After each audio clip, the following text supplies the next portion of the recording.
Alley. Well, the polls for Michigan's primary election open in a little less than an hour. Yeah, and one of the most closely watched contests will be in the city of Detroit, where voters will be taking their first step in selecting their next mayor.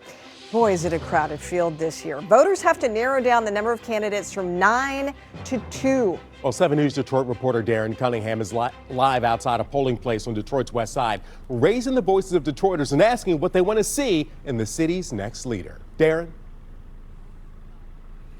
Yes, good morning, Keenan and Alicia. I am outside of Northwest Activity Center, where Election Day workers are setting up this polling location for Detroiters who will help usher in a new era in city government at the ballot box as Mayor Mike Duggan prepares his exit and attempts to start a new chapter of his own at the state level. What is it you're looking for in the next Detroit mayor? I want him to stand on education. Stand on it and do what he said he's going to do. Whether it's a he or she, 9 candidates for Detroit mayor are hoping their campaign promises resonated with voters enough to be one of the last 2 candidates when the polls close. The homelessness. Yesenia Perez says she doesn't care who wins, as long as they're in it for the right reasons. Make sure that our people are well, actually see what we go through. Make sure that they participate and actually do what they say they're going to do, and not just talk just because they're trying to get into office. I sat down with 7 News Detroit editorial director Chuck Stokes, who says the next mayor needs to maintain fiscal responsibility alongside being able to work with city council to get things done. You can argue about, did Duggan do this, did Duggan do that? But I think everybody that I talked to who's running for mayor of the 9 balloted candidates, they weren't running against Mike Duggan and his administration.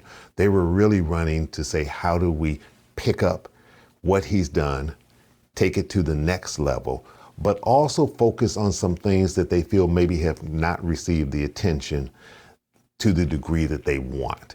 And I think that's particularly the neighborhoods, not downtown, not midtown. A recurring concern raised among the Detroiters we spoke with, like Albert Cry.